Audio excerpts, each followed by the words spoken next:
buang hajat wa in ghatta lan senajan wis nutupi sapa fa'ilhu ing hajat biturabin kelawan lebu au nahwi utawa sepadane lebu.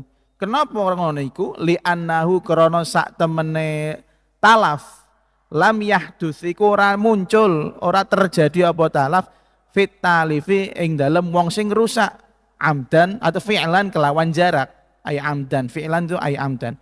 Wa malan utawi barang fa'ala kang wis agawe sapa wong sing buang hajat hu ing maja izun iku wenang lahu kedue fa'il. Wal farqulan utawi bedane bainahu ing dalem antarane fa'il wa baina malan antarane barang qalu kang wis padha ngucap hu ing ma minadh dhamani saking tanggung jawab bi ilqail qumamati kelawan buang sampah wa qusyuril bittihi lan pira-pira kulit semangka fit tariqi ing dalem dalan. Perbedaane iku apa? Anna wujudal ghaidi iku sak temene anane wong kang buang air besar fit tariqi ing dalem dalan innama huwa angin pestine hiya ghaid an daruratin iku sebab darurat qomat kang jumeneng apa darurat bifailihi kelawan wong sing nglakoni ghaid bi khilafil qumamati beda kelawan kasus wong sing buak sampah. Afada was karing faedahu ing keterangan Al-Bujairami sapa Al-Imam Bujairami. Ada keterangan di dalam kitab I'anah Thalibin. Wah, malah lucu ya. Kitab I'anah Thalibin yang mana adalah salah satu kitab yang sering dijadikan pegangan ulama-ulama mazhab Syafi'i dan kita sampai sekarang ini. Katanya gini, kalau ada orang di jalan kemudian di jalan tersebut dia terpleset karena menginjak kotoran manusia.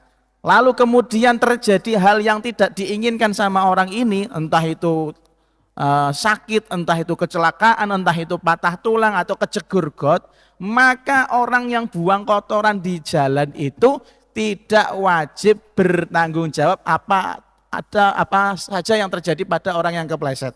Sekali lagi, kalau ada orang di jalan di tengah jalan, lalu kemudian orang ini nggak sengaja nginjek kotoran manusia, lalu kemudian jatuh, kemudian patah tulang, kemudian kecelakaan, maka orang yang buang air besar di tengah jalan tersebut tidak wajib bertanggung jawab atas apa yang terjadi sama orang yang menginjak kotorannya. Nah, beda kasusnya kalau yang diinjak adalah sampah. Ada orang buang sampah, misal buang plastik atau buang kulit pisang. Di sini disebutkan kulit semangka. Lalu kemudian di tengah jalan ada orang yang menginjak itu sampah.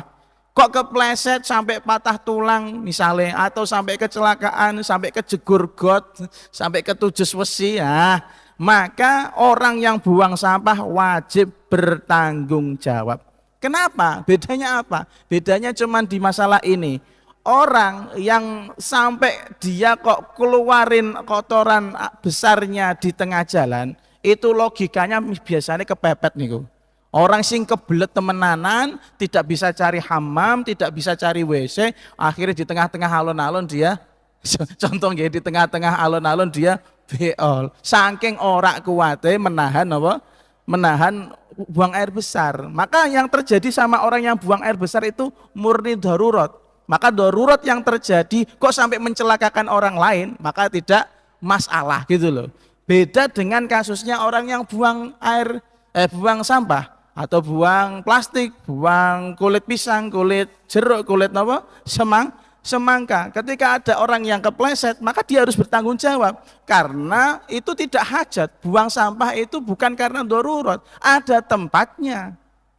Sak kebelet-kebeletnya wong buang sampah itu kan nggak seperti kebeletnya orang yang mau buang kotoran air besar gitu loh maksudnya. Maka dari sisi inilah syariat memandang, nah orang yang buang sampah sampai mencelakakan orang lain wajib tanggung jawab. Tapi orang yang buang air besar kok sampai mencelakakan orang lain tidak wajib bertanggung jawab. Karena yang dikeluarkan itu karena hajat darurat. Karena logikanya nggak ada orang yang mau buang air besar kecuali di tempat-tempat WC gitu loh. Normalnya kan gitu loh, normalnya. Mosok teng telecek dalan iik kan mboten mungkin. Kalau sampai iik temenan itu karena kebelet. Qala lima krana apa qalu padha ngucap sapa ulama. Sholatul adamiyina utawi salate manusa. Afdalu iku luweh apik min sholatil malaikati tinimbang saking salate para malaikat. Nah, ini ada keterangan menarik, pertanyaan yang menarik. Ulama-ulama mengatakan bahwasanya sholatnya manusia walaupun cuma sak rakaat kalau sholat witir atau 2 rakaat kalau sholat sunnah. Mengapa sholatnya manusia itu di sisi Allah lebih keren, lebih mulia ditimbang daripada sholatnya para malaikat? Padahal malaikat itu nggak pernah dosa, nggak pernah nakal, nggak pernah apa. Tapi sholatnya masih kalah dengan sholatnya manusia. Qala jawab ba'dul fudhala'i sebagian wong-wong sing ahli kamulyaan. Jawe ngeten, sholatul adamiyina utawi salate manusa. Alaihi iku tetep ing atase adamiyin. Sholawatullah utawi selawate Gusti Allah wa salamuhu lan keselamatane Gusti Allah alaihi ing atase adamiyin. Afdalu iku luweh apik min sholatil malaikati tinimbang saking salate para malaikat. Kok iso?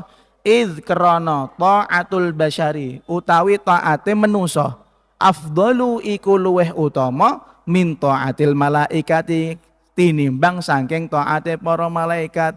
Kok iso ngono? Li annallaha krana sak temene Gusti Allah kallafa was naklif majibake sapa Gusti Allah hum ing basyar ma'awujudis sawarifi sertane anane pira-pira perkara kang ngenggoake, perkara sing menghindarkan. Gini, dikatakan sholatnya manusia itu lebih utama, lebih keren, lebih baik daripada sholatnya para malaikat.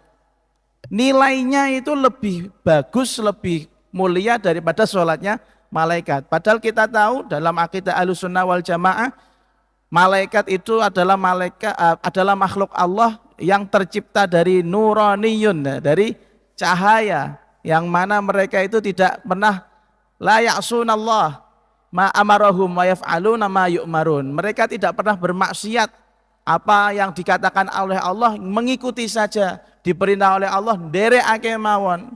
Cap-capane kalau ada malaikat, dan ini ada malaikat yang dari sejak diciptakannya itu Allah Subhanahu wa taala perintah pada dia sujud terus. Dari dia diciptakan ila yaumil qiyamah. Sampai jangan bayangke, nek sujud terus apa ora ngeluh ndase. Sujud terus apa ora ngeluh ndase. Ya nek manusa ngeluh ya. Kemudian ada yang malaikat rukuk terus. Nah, nek dipadakno manusa nek rukuk terus boyokan mangke ya. Ada yang berdiri terus, ada yang berzikir subhanallah, ada yang zikir la ilaha illallah, ada yang tugasnya cuma tawaf terus. Ya. Ini adalah makhluk Allah yang isinya hanya taat, gak pernah maksiat. Tapi manusia lucu. Manusia itu ya sholatnya kadang-kadang nggak begitu banyak. Gini aja kadang ada orang masuk masjid nggak tahiyatul masjid ya ada. Iya, cuman mencukupkan subhanallah, walhamdulillah, wala ilaha illallah, wallahu akbar 4 kali. Sudah sama ganjarannya dengan tahiyatul masjid. Itu menurut Allah lebih baik pekerjaan atau sholatnya manusia daripada malaikat. Loh, malaikat kok bisa kalah, itu gimana dengan manusia?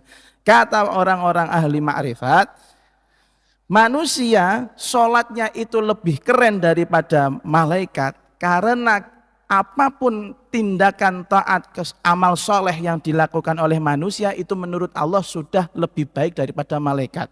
Mengapa seperti itu? Karena Allah itu menciptakan kita sebagai makhluk yang banyak sekali godaannya. Nah, kallafahum ma'a wujudis shawarif. Allah menciptakan kita sebagai makhluk yang banyak sekali godaannya ya. Ayo contoh aja, ini dekat alun-alun ya, dekat-dekat alun-alun, di depan situ ada tempat jajan, ada tempat ini, tempat itu.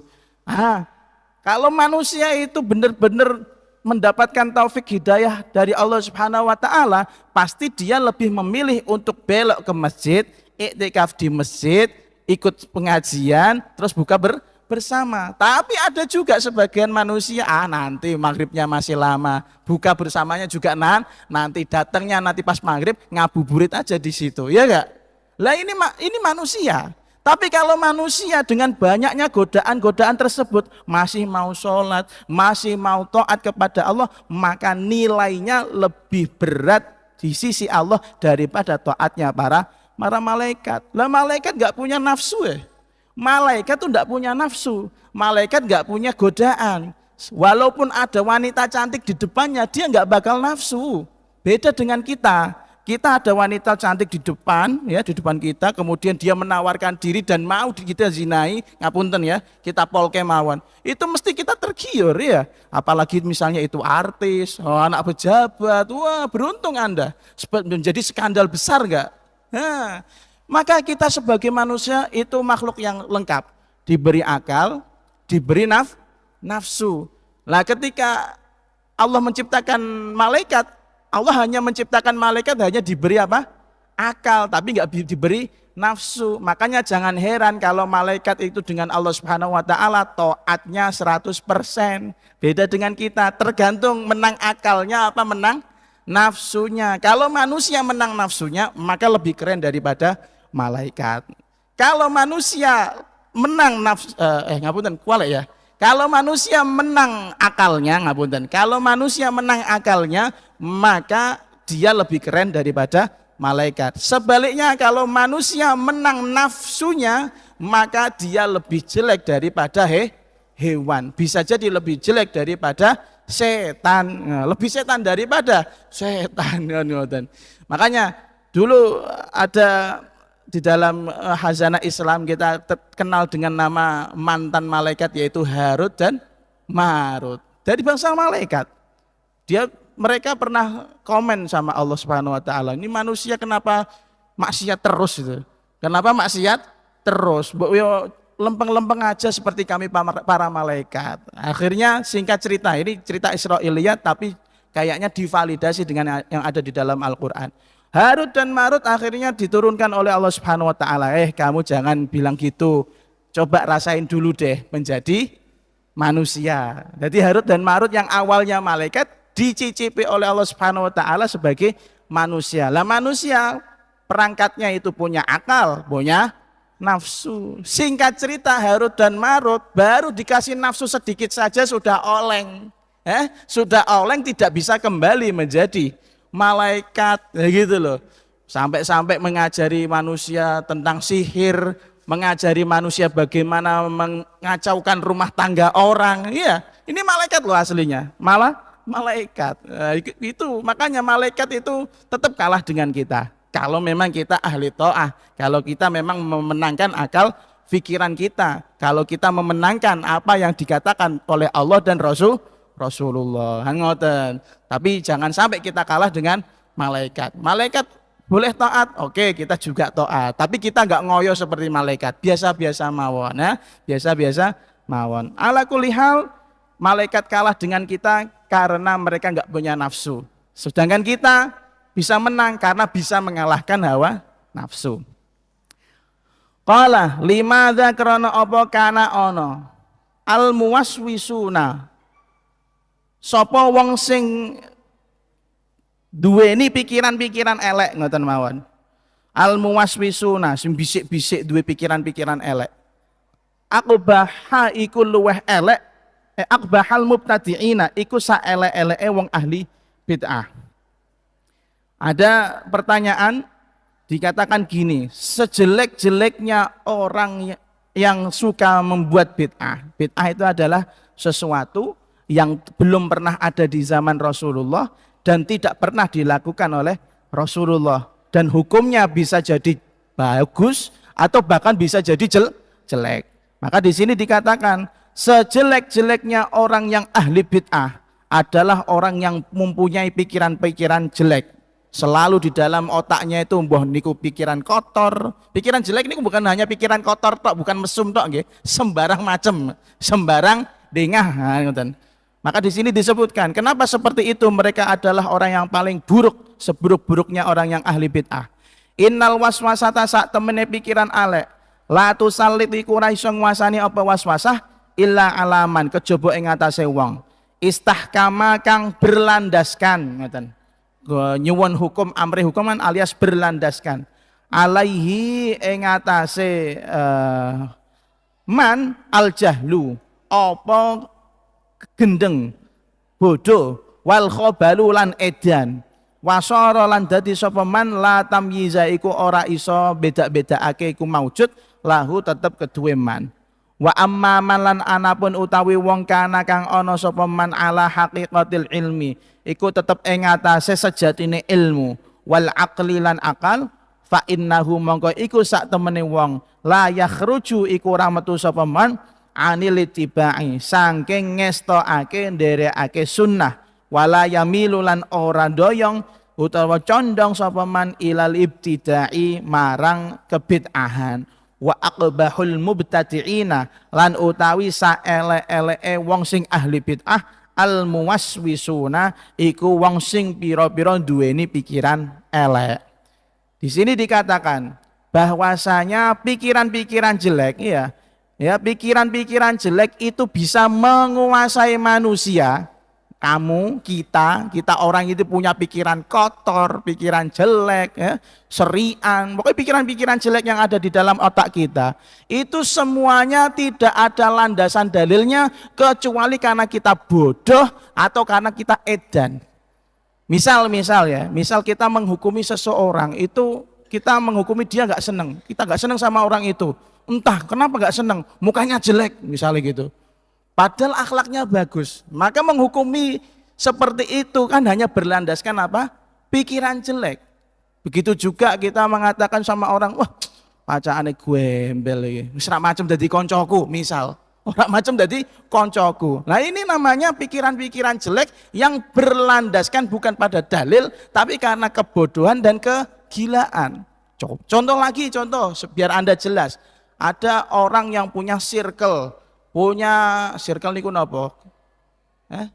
Lingkungan pertemanan ya minal kiai, dari orang kiai kemudian gus-gus habib-habib, wah dia kumpulannya sama seperti itu. Lalu kemudian lihat orang lewat, preman lewat, rak macem kue jadi koncoku, ora macem kue kumpul karo aku. Lah ini namanya istihkam alal jahl. Dia itu menghukumi seseorang karena kebodohannya atau karena dia gila pangkat, gila hormat. Makanya kalau ada orang yang nyinyir itu seperti itu ya, itu karena bodoh dengan keadaan orang yang dinyinyiri.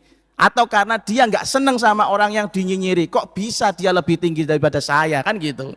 Maka akhirnya muncullah pikiran jelek, entah itu hasud, entah mau bikin celaka dan lain-lain. Nah, makanya orang yang sudah pikirannya jelek itu nggak bisa membedakan mana yang baik, mana yang buruk, mana yang benar, mana yang salah. Pokok nek ketemu wong iku aku rak seneng ya rak seneng. Walaupun sebenar apapun orang itu. Ada toh orang seperti itu. Kita lihat si A misalnya. A ini Masya Allah orang baik, orang soleh. Cuman dia stratanya delalah dari strata kaum yang miskin minat du'afa. Gitu aja kadang ada orang yang kaya nggak berkenan kok ketemu sama dia apalagi salaman. Iya enggak? Ada ya seperti itu. Padahal minas solihin. Padahal dia orang baik, hanya karena memandang dia stratanya rendah. Makanya orang-orang yang seperti ini buruk sekali tindakannya, baik dohiron wabatinan. Beda kasusnya dengan orang yang punya akal, orang yang mendasarkan pikirannya dengan ilmu. Dia pasti mengikuti tata cara sunnahnya kanjeng Nabi Muhammad SAW. Enggak sembarangan menghukumi orang ini baik apa jelek, deketi dulu, lihat kumpulannya sama siapa. Oh, kumpulannya sama habaib, insya Allah min ahlil khair, insya Allah termasuk orang baik.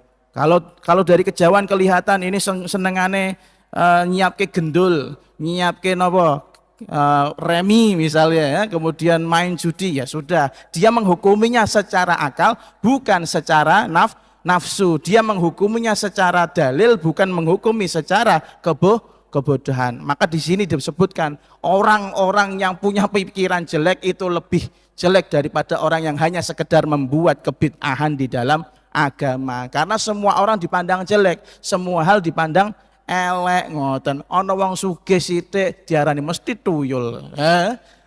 Mesti pesugihan. Ana wong iso nikahi wong sing wayu Masya Allah mesti pelet kan gitu ya. Ini pikiran jelek namanya, pikiran jelek. Kalau mau berdasarkan logika dan akal dan dalil yang ada, Masya Allah si fulan ini loh Mas Ulin bisa menikahi seorang Ning putrinya Kiai karena min hufadil Quran, hafal Quran, Masya Allah, amin amin ya. Atau dia orang yang baik, yang soleh. Beda dengan Dondot. Nah, Dondot ini dideketin sama wanita, Masya Allah karena kayanya, bukan karena gantengnya. Yang ganteng motornya ya, yang ganteng motornya. Karena kayanya misalnya, ya seperti itu, gitu loh. Bukan langsung dituduh, wah cakai suke dukune kok ampuh men. Misalnya seperti itu. Nah, ini pikiran jelek gitu, sudah pikiran jelek. Makanya kita jangan sampai punya pikiran-pikiran jelek. Sumakala limadza krana apa? Summiya den arani du'aul karbi apa doa kesusahan, doaan ing doa. Walaisalan ora ana fihi iku tetep ing dalem du'aul karbi lafdzu du'ain apa lafat kata-kata doa. Di sini kita harus spoiler dulu, kita terangkan.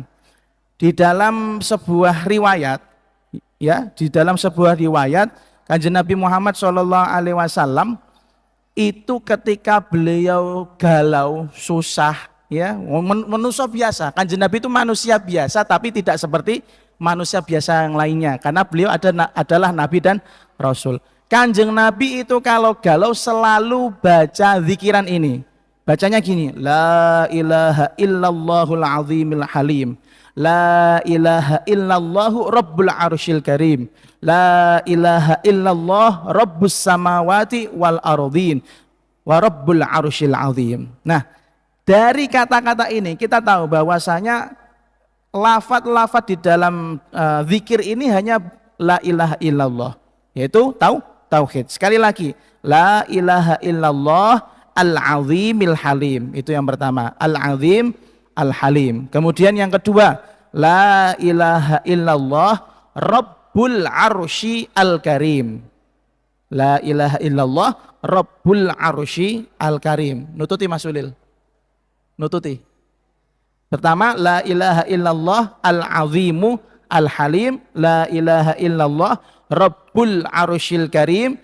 Yang ketiga, la ilaha illallah rabbus samawati wal ardi wa rabbul arsyil azim. Yang ketiga, la ilaha illallah rabbus samawati wal ardi wa rabbul arsy al azim. Nah, kalau diperhatikan tiga-tiganya ini tidak mengandung doa, ya Allah hilangkan kegalauan saya, tidak ada. Ya Allah hilangkan kesusahan saya, tidak ada. Tapi kenapa para ulama menyebutkan zikir ini dengan doaul karbi? Doanya orang-orang yang susah. Apa alasannya? Padahal isinya mau zikir ya. Qala wasdawa an-Nawawi sapa Imam Nawawi. Fa in qila mongko lamun ditakokake apa dawuh fa hadza. Mongko utawi iki zikrun iku zikir, walaisalan ora ana fihi iku tetep ing dalem zikir doaun apa doa. Yuzilu kang ngilangake apa doa al-karba ing kesusahan. Fa jawabu mongko utawi jawabe min wajhaini iku saking arah loro. Ahaduhuma utawi salah sijine wajhain anna hadza iku sak temene iki zikir, anna hadza dzikra iku sak temene iku zikir yustaftahu iku dibuka bihi kelawan zikir ad-du'a'u apa bihi kelawan zikir ad-du'a'u apa doa. Sumayat unuli keri-keri donga sapa wong hu ing doa bima kelawan barang syaa kang ngarepake sapa man. Wasani lan utawi kang kaping pindho huwa hiya asani kama iku kaya barang waroda kang wis teka apa ma rupane barang man syaghalahu dzikri. Man utawi sapane wong syaghala gawe sibuk iku gawe sibuk hu ing man zikri apa zikir marang ingsun Gusti Allah an mas'alati lali saking jaluk-jaluk ingsun. Akta itu mongko paring sapa ingsun Gusti Allahu ing man afdhalama ing sak api-apike barang akta kang maringi sapa maringi sinten Gusti Allah asailina ing pira-pira wong-wong sing donga-donga jaluk-jaluk. Sekali lagi tadi kita ulangi, ada doa yang namanya doaul karbi, doanya orang-orang yang susah. Lafadznya la ilaha illallahul azimul halim, la ilaha illallahu rabbul arsyil karim, la ilaha illallah rabbus samawati wal ardi wa rabbul arsyil azim.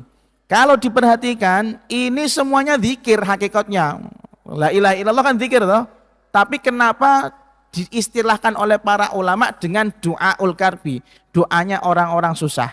Maka Imam Nawawi di dalam kitabnya menjelaskan bahwasanya doa zikir-zikir ini disebut sebagai doa bisa dilihat dari dua wajah atau dua cara. Yang pertama, kita ketahui bahwasanya barang siapa yang pengen doa agar masalah-masalahnya cepat hilang, itu memulai doanya dengan zikir-zikir tersebut. Memulai doanya dengan zikir-zikir tersebut. Jadi zikir dulu, la ilaha illallah rabbul arsyil azim, la ilaha illallah rabbul arsyil karim, la ilaha illallah rabbus samawati wal ardi wa rabbul arsyil azim. Maka orang yang sedang galau, orang yang sedang susah, ketika mau berdoa kepada Allah, sebaiknya dia baca zikir ini dulu, baru masuk pada doanya. Karena alasan inilah akhirnya zikir ini dikatakan sebagai doaul karbi, doanya orang-orang yang susah. Atau yang kedua, kita harus tahu ada sebuah hadis qudsi yang mana Allah Subhanahu wa taala berfirman begini, barang siapa yang sibuk zikir kepadaku, sibuk zikir, lalu dia lupa karena saking sibuknya zikir, lupa untuk minta-minta doa-doa kepada aku, maka ketahuilah aku Allah Subhanahu wa taala akan memberikan dia semua hal yang terbaik dari apa yang diminta orang-orang yang berdoa. Jadi dia lebih baik zikir daripada doa. Nah, seperti itu. Nah, maka dari itulah zikir-zikir ini disebut sebagai doaul karbi, doa penghilang suntuk, penghilang galau, penghilang susah. Makanya Anda yang sering-sering galau, ya baca-baca ini ya. Mungkin kan Anda galaunya karena nggak sholat itu, makanya galau. Lima zakrona opo yuqalu den dawake man opo dawuh man taroka, man utawi sapane wong taroka iku ninggal sapa man as-sholata ing sholat, adorro mongko gawe bahaya sapa man bijamiil muslimina kelawan sekabehane wong Islam. Wah, ini pertanyaan menarik nih bagi orang-orang yang tarikus sholah, yang sering meninggalkan sholat. Gini, ada pertanyaan di dalam kitab Ibnu Hajar Asqalani, kitabnya Al-Fathul Bari. Beliau mengatakan gini, para ulama mengatakan barang siapa yang sengaja meninggalkan sholat, maka sejatinya dia tidak hanya merusak atau menyakiti dirinya sendiri, tapi menyakiti semua kaum muslimin. Kok iso? Ya, sing ora salat tapi sing rusak semua orang Islam. Yang kena efek negatifnya semua orang Islam. Bagaimana bisa? Qala dawa Ibnu Hajar Al-Asqalani, sapa Imam Ibnu Hajar Al-Asqalani fi Fathil Bari, ing dalam kitab Fathul Bari, man utawi sapane wong taroka iku ninggal sapa man as-sholata ing salat, adarra mongko bahayani sapa man bijamiil muslimina kelawan sekabehane wong Islam, li annal musalli krana sak temene wong sing salat la budda iku ora kena ora ayakula apa yen to ngucap sapa musalli fi tasyahhudihi ing dalem tahiyate musalli, ngucape assalamu alaina wa ala ibadillahis sholihin. Assalamu alaina wa ala ibadillahi sholihin. Utawi keselamatan alaina iku muga tetep ing atase kita, wa ala ibadillahi lan ing atase pira-pira kawonane Gusti Allah as-sholihin kang saleh-saleh. Faya ini di skip mawon. Faya kunu mongko ana sapa man muqassiran iku wong sing khidmatillahi ta'ala ing dalem khidmah marang Gusti Allah Ta'ala, wa fi ghairihi lan marang ing dalem liyane Allah, hatta nafsi liyane man ngapunten, wa fi ghairi lan ing dalem liyane man hatta nafsahu hingga awak dhewe man. Walidzalika lan krana mengkono-mengkono muqassir azumat mongko dadi gedhe al musibatu apa musibah ditarkiha sebab ninggal salat.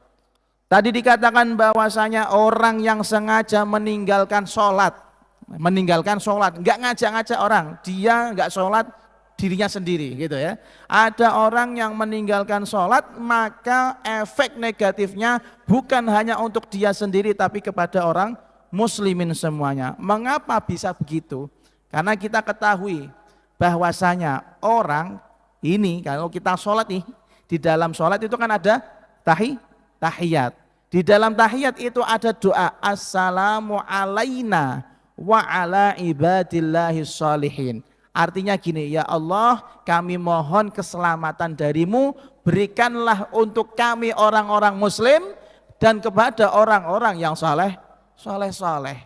Maka karena inilah, karena doa ini, akhirnya orang-orang muslim yang baca tahiyat ini tidak bisa mengikutkan orang yang meninggalkan sholat di dalam doa ini, padahal dia ngakunya muslim. Wong didongakno selamat tapi ono wong ora sholat. Ada orang ngaku muslim ya, KTP-ne Islam, KK-ne Islam, meninggalkan sholat, maka sebenarnya dia bikin onar kepada orang-orang yang sholat. Karena orang-orang yang sholat itu kalau berdoa assalamu alaina, ya Allah berikan keselamatan kepada kita kaum muslimin, baik yang ngaku-ngaku tok atau memang muslim temenanan. Lah didongakno selamat tapi kok jono wong sing ora sholat, dongane kaya-kaya mboten nonton manfaatnya, itu maksudnya.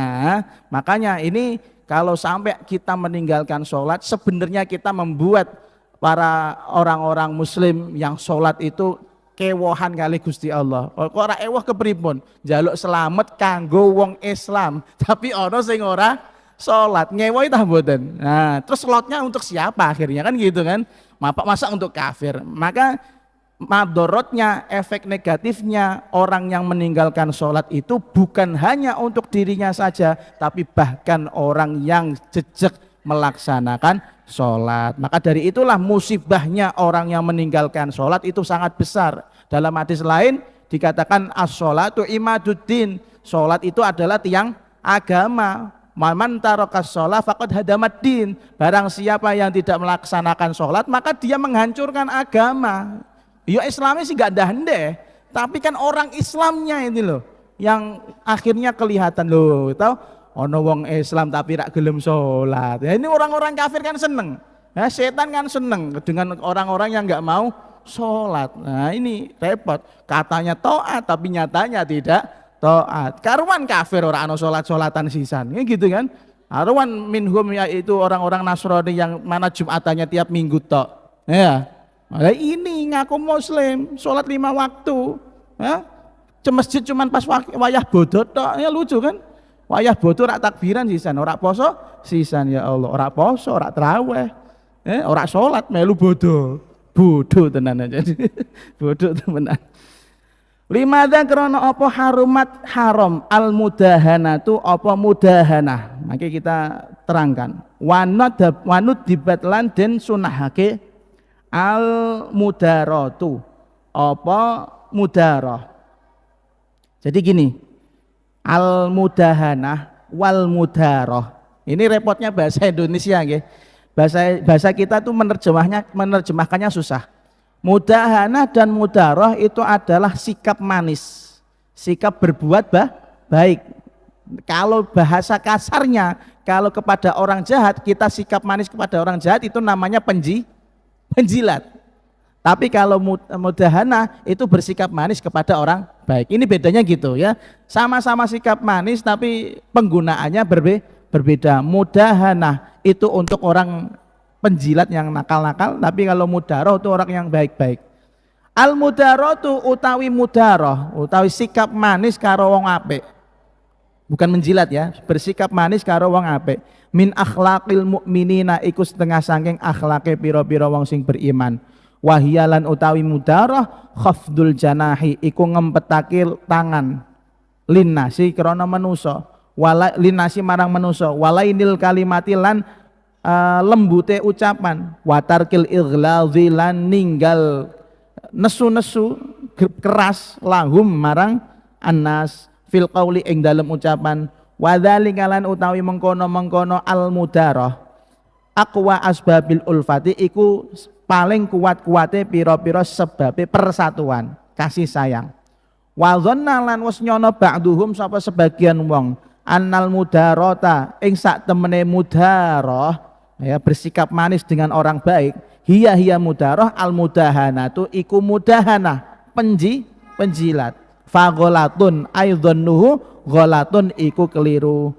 Kenapa? Li annal mudarata kelawan sak temene mudarah mandubun iku den sunahake ilaiha maring mudarah wal mudahanatu lan mudahanah muharramatun iku haram wal farqu lan utawi perbedaan annal mudahanata iku sak temene mudahanah minat dihani iku saking kata ad-dihan alias minyak wa huwa lan utawi ad-dihan alladzi iku barang yadharu kang pertelo apa alladzi ala syai'i ing atase suwiji-wiji wa yasturu lan nutupi apa alladzi batinahu ing batine asyai' wa fassara lan nafsiri ha ing mudahanah al ulama sapa para ulama bi annaha kelawan sak temene mudahanah muasyaratul fasiqi iku kumpul karo wong sing fasik-fasik wa izharur ridha lan ngetokake ridha bima kelawan barang huwa kang utawi ma fihi ku tetep ing dalem ridha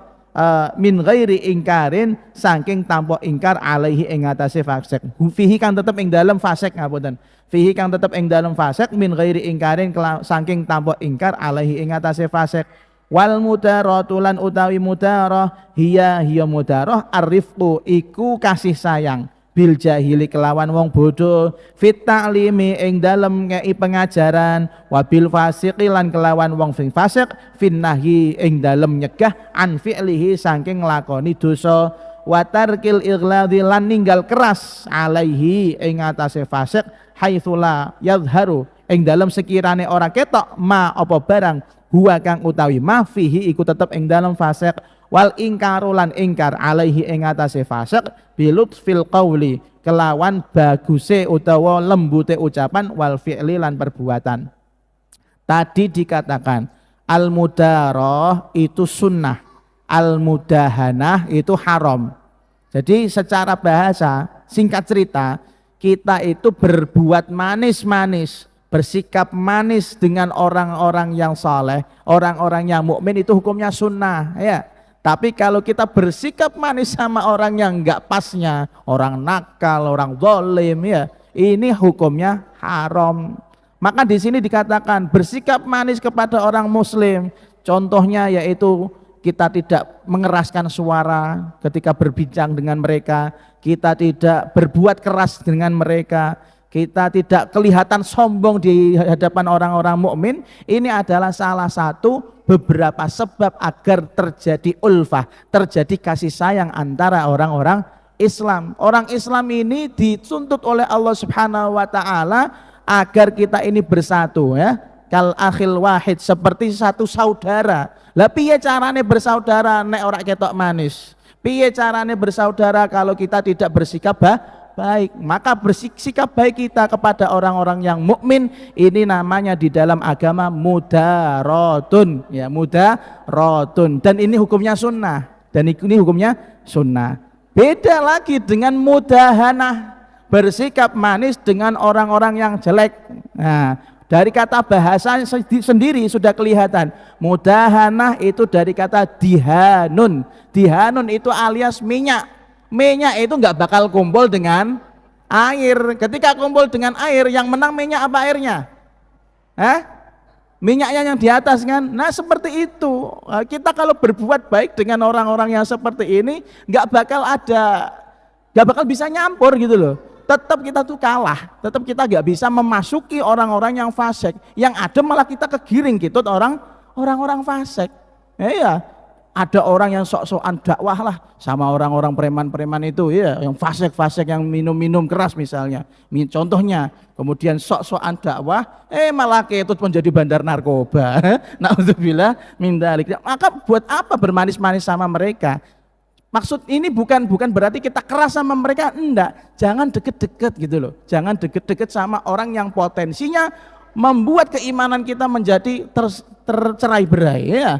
Jadi kita harus bersikap baik sama orang-orang muslim. Tapi orang-orang yang tidak baik, orang-orang yang fasik, orang-orang yang nakal, hindari. Jangan deket-deket gitu loh. Bukan keras, hindari, jangan dekat-dekat. Makanya di sini ada ulama yang mengatakan mudaroh dengan mudahana ini nggak ada bedanya. Nah, nggak ada bedanya, tapi dibantah enggak, tetap ada bedanya. Kalau mudaratun yaitu contohnya adalah ketika ada orang yang nggak ngerti agama diajari, orang nggak tahu sholat dituntun, orang yang nggak bisa baca Quran diajari baca Quran dan lain-lain. Itu kalau sama orang mukmin. Tapi kalau ada orang yang fasik, nah ini bagaimana cara kita mudaroh, berbuat manis dengan mereka? Caranya adalah ketika dia berbuat salah, kita ingatkan dengan lembut, nek iso. Nah, nek iso, sekali lagi nek iso. Masalahnya orang-orang yang seperti ini kebanyakan ketika diingatkan secara halus, balesnya malah banter ya.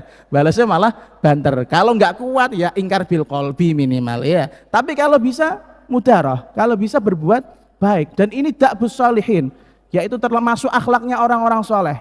Orang-orang soleh seperti para habaib, bahkan abahnya Habib Ali Al-Habsyi kalau fi riwayah itu kalau berdakwah itu sampai gowo santri nih, membawa santri, kemudian orang-orang kampung dideketi, orang-orang kampung dideketi, mbah sini mbah ngaji sholat sama saya mbah. Terus sawah saya bagaimana Beb? Sawah gampang, ini ada santri, jenengan ngaji santri yang mengerjakan. Oh sampai seperti itu. Lah ini namanya mudaratun. Ini maghribnya jam berapa? Hah?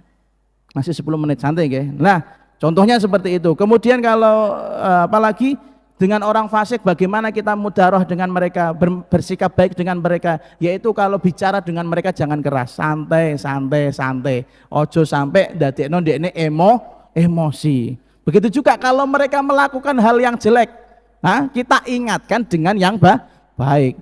Kalau mereka nggak ngelakuin apa-apa, jangan diingetin. Iya, nggak minum malah jenengan maju moro-moro, Kang, ojo ngombe hae. Ini namanya malah golek masalah ya, golek masalah. Makanya kita mudaratun itu harus ada porsinya. Pertama kita harus tahu siapa yang kita ajak bicara atau kita ajak berkomunikasi. Yang kedua kita harus tahu takaran kita, mampu nggak menjangkau orang tersebut. Kita semuanya pengen baik, iya, kita semuanya pengen baik. Tapi kadang ada orang yang nggak mau menerima kebaikan kita. Contoh saja, bertamu itu kan baik toh, silaturahim itu baik. Tapi ada orang yang kadang-kadang punya jam khusus, yaitu contoh para romo-romo yai yang sudah sepuh-sepuh. Mereka itu bisa disowani nek asar, atau kalau pagi, nek zuhur mesti istirahat. Kalau kita niatnya baik, silaturahimnya jangan duhur-duhur, pasti marah Pak Yai. Iya, yang salah siapa? Bukan Pak Yai, jangan dalili Pak Yai. Pak Yai memang punya jam khusus untuk istirahat. Bahasanya Quran, hatta tasta'nisu wa tusallimu ala ahliya. Bikin dia nyaman dulu dengan kehadiranmu. Bukan sahibul bait yang membuat kamu nyaman di rumahnya, bukan. Jadi sampai seperti itu, sejauh itu kalau kita bertamu lihat kondisi orangnya, kira-kira beliau mau nggak menerima saya, kira-kira waktunya pas nggak dengan waktu beliau. Tapi nek koncoplek, wah nek perlu tengah malam parania ya. Karena koncoplek sahabat. Makanya misal saya ke tempatnya Mas Ulil malam-malam jam 1, jam 2 WA, ayo ngopi, itu nggak masalah, karena temen ya, karena saudara kan gitu, kita kan bro. Tapi tiba-tiba ada orang yang nggak kenal, Gus monggo ngopi, ngono iku wong kurang ajar toh. nggak tahu posisinya, nggak tahu nggak tahu waktu dan tempatnya. Maka kita sekali lagi mudaratun, mudahanah itu dibedakan. Kita berbuat baik, kita lihat orangnya mau menerima apa enggak, yang pertama. Yang kedua, kapasitas kita sejauh apa. Kalau bukan kapasitasnya, terlalu semangat beragama, akhirnya ya yang terjadi nyalahin orang lain. Ya akhi, ini keliru ya akhi. Nah, ini nggak boleh, ini bid'ah. Lo kalau yang ngomong orang yang baru hijrah, iya diprekno toh. Iya, nggak kanggo. Kalau yang ngomong ustadznya, kalau yang ngomong kiainya, nah, kalau yang ngomong habibnya, nah itu baru bisa diterima. Kalau santri-santri belum punya jamaah atau belum punya masa, nggak usah aneh-aneh sok-sokan nasihati, sok-sokan memberi kebaikan. Tsumma qala lima haruma akhdhu syai'in a'tahul badil istihya'an wallahu a'lamu bissawab. Bismillahirrahmanirrahim. Alhamdulillahirabbil alamin. Allahumma shalli wa sallim ala sayyidina Muhammad wa ala alihi wa sahbihi ajma'in. Rabbana anfa'na bima 'allamtana, rabbi 'allimna alladhi yanfa'una, rabbi faqihna wa faqih ahlana wa qarabatin lana fi dinina ma'a ahlil qutri untha wa dzakar, rabbi waffiqna wa waffiqhum lima tartadi qawlan wa fi'lan karama warzuqil kulla halalan daima wa akhilla atqiya ulama nuhdha bil khairi wa nukfa kulla syarr, rabbana waslih lana kulla syu'un wa aqir rabbi ridha minkal uyun wa aqdir anna rabbana kulla duyun qabla an ta'tiyana rusulul manun waghfir istur anta akram man satar wa salatullahi taghshal mustafa man ilal haqqi da'ana wal wafa bi kitabin fihi linnasi shifa wa 'alal alil kirami syurafa wa 'alas sahbil masabihil ghurar. Allahumma hdina bihudak waj'alna mimman yusari'u fi ridak wa la tuwallina waliyan suwak wa la taj'alna mimman khalafa amraka wa 'asak wa hasbunallah wa ni'mal wakil wa la haula wa la quwwata illa billahil aliyyil azim wa sallallahu ala sayyidina Muhammad wa ala alihi wa sahbihi wasallam walhamdulillah.